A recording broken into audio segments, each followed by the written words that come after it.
ሰላም ሰላም ጤና ይስጥልን ውድ ተመልካቾቼ በያላችሁበት ሰላሙን ሁሉ ተመኘው እንደውል ጊዜው እንዴት ናችሁልኝ? እኔ ያለው እግዚአብሔር ይመስገን። ዛሬ ደግሞ በጣም ቀላል ግን የሚጣፍጥ የፓስታ አሰራር ፓስታ ፎርኖ አብረን እናያለን። ትወዱታላችሁ። ሙሉ ስራውን አብራችሁን ቆዩ። አመሰግናለሁ። አንድ ሽንኩርት አዘጋጅቻለሁኝ። እንደዚህ በጎኑ ቀጠን ቀጠን አድርጌ ሽርሚሪ ከትፈዋለሁኝ።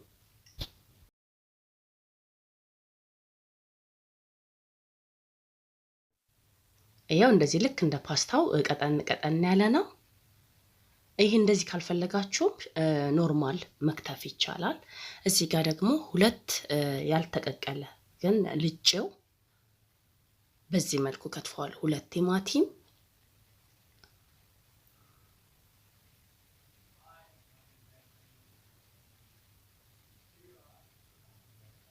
አሁን እንግዲህ ፓስታችንን የምናዘጋጅበት ሰዓት ነው።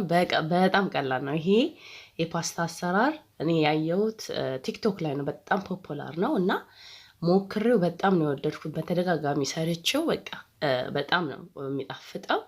ፓስታውን ልክ በምን ሰራበት ሰሃን ልክ እንቆርጠዋለሁኝ።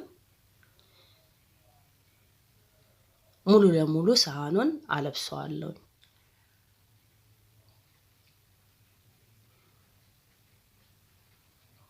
ቅድም ከትፈን ያዘጋጀነውን ሽንኩርት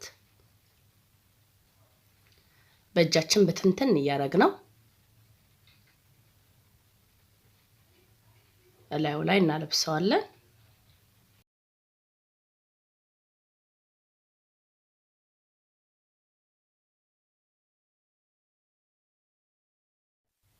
እንዲሁም ደግሞ ቲማቲም። በዚህ አጋጣሚ እንደ ቤተሰባችሁ ብዛት አርጋችሁ መጠቀም ትችላላችሁ። እኔ አነስ አድርጌ ነው የሰራሁት። እዚህ ጋር ደግሞ 5 ፍሬ የሚሆን ነጭ ሽንኩርት የተፈቀፈቀ፣ ጨው 1 የሻይ ማንኪያ፣ ኢታሊያን ሲዝሊንግ አለኝ። ይሄ ከሌላችሁ እላዩ ላይ የደረቀ በሶ ቢላ፣ ኦርጋኖ፣ ታይሚ አርጋችሁ ጨምራችሁ ብትሰሩት በጣም ይጣፍጣል። ያው ታይሚ ጦስኝ ነው። ኦርጋኖ ግን ስሙን በአማርኛ አላውቀውም፣ ይቅርታ። ካወቃችሁት እንደተለመደ ጻፉልኝ። ሌላው እዚህ ጋር ቶማቶ ፓስታ ፍሬሽ አለኝ። ኦሪጂናል ኢታሊ ነው እና በጣም ሳውርነት የለውም። ይሄ የመቆምጠጥ አሲድነት የለውም። በጣም ነው የወደድኩት ይሄንን ምርት። የምትፈልጉት ከሆነ ሊድል ታገኙታላችሁ እዚህ ያላችሁ ሰዎች። ይሄንን የተወሰነ ለከለር ብቻ ነው የምጨምረው። ፍሬሽ ቲማቲም ስለጨመርኩኝ ይሄንን ወደ ግማሽ ኩባያ የሚሆን እጨምራለሁኝ። ሌላው ይሄኛውን ምርት ማታገኙ ከሆነ የጣሳውን ማንኛውም አይነት ቲማቲም መጠቀም ትችላላችሁ። እዚህ ጋር ደግሞ ኤክስትራ ቨርጂን ኦሊቭ ኦይል አለኝ። ወደ 3 የሾርባ ማንኪያ የሚሆን እጨምራለሁ።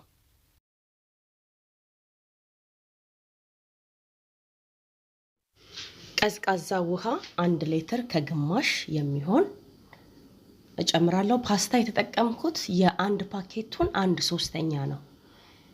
ስለዚህ እናንተ እንደምትጨምሩት እንደምትሰሩት ፓስታ ይወስነዋል። ውሃው ግን ብቻ ከላይ ከቨር እንዲያደርገው በደንብ እንዲበስልልን ከላይ ሙሉ ለሙሉ ከቨር አድርጉት በውሃ። ከዛ ትንሽ እንደዚህ አቀላቅለዋለሁኝ። ተመልካቾቼ በዚህ አጋጣሚ ማንኛውም ሀሳብ አስተያየት ካላችሁ ኮሜንት ላይ ብታስቀምጡልኝ ከማስተካከል ወደ ኋላ አልልም። እንዲሁም እንድሰራላችሁ የምትፈልጉት ነገር ካለ ኮሜንት ላይ አስቀምጡልኝ። መልስ የፈጣን ይሆናል። አመሰግናለሁ። አሁን ውሃ በቂው ነው። ቆንጆ ሆኖ ሞልቶልኛል። እዚህ ጋር ፍሬሽ በሶ ቢላ አለኝ፣ በዘል እሱን እጨምራለሁ። ቁንዶ በርበሬ፣ ፍሬሽ ብላክ ፔፐር። ኦቨኑን በ240 ዲግሪ ሴንቲግሬድ ላይ ነው የከፈትኩት። የማበስልበት እቃ በጣም ወፍራም ስለሆነ ቶሎ እሳት አይገባውም እና እናንተ ስስ ከሆነ እንደዛ መክፈት የማይጠበቅባችሁም።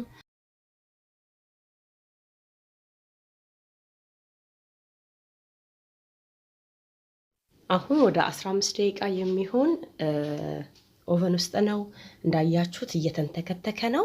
በመሐከል ግን እንደዚህ እየከፈትኩኝ እያማሰልኩት ነው።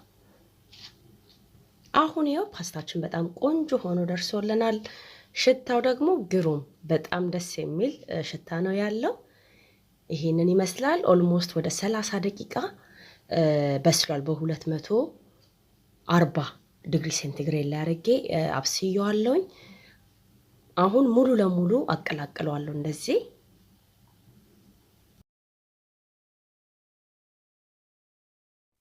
እዚህ ጋር ሞዞሬላ ቺዝ አዘጋጅቻለሁ። ከላይ ነሰንስበታለሁ። እንደነገርኳችሁ ልክ እንደ ፓስታ ፉርኖ ነው የምሰራው። ሌላው ቬጋን ቬጂቴሪያን የሆናችሁ ሰዎች ቺዝ ማድረግ አይጠበቅባችሁም። ካለ ቺዝም ሰርቼው በጣም ነው የሚጣፍጠው። ጣዕሙ በጣም ቆንጆ ነው የሚሆነው። ለጾም ሰዓት ካለ ምንም አይነት ቺዝ መጠቀም ትችላላችሁ። እንዲሁም ደግሞ እንደኔ በሞዘሬላ ቺዝ ማንኛውም የምትወዱት አይነት ቺዝ አርጋችሁ ከላይ ብትበሉትም በጣም ነው የሚጣፍጠው። ልጆችም ይወዱታል።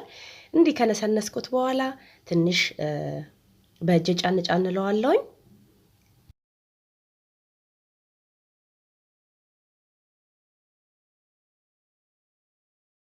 ከዛ መልሼ በኦቭን ውስጥ ክፍት አድርጌ ለ15 ደቂቃ በ180 ዲግሪ ሴንቲግሬድ ላይ አብስዬው በዚህ መልኩ ተመልሰን ተገናኝተናል። በጣም ነው የሚያምረው፣ በጣም ነው የሚጣፍጠው። ተስፋ አደርጋለሁ እንደምትወዱት። ካልሞከራችሁት ከዚህ በፊት ሞክሩት።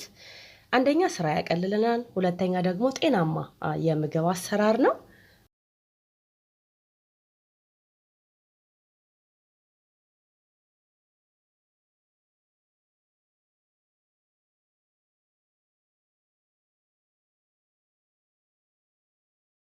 ተመልካቾቼ እንግዲህ ይሄንን ይመስላል ስናቀርበው።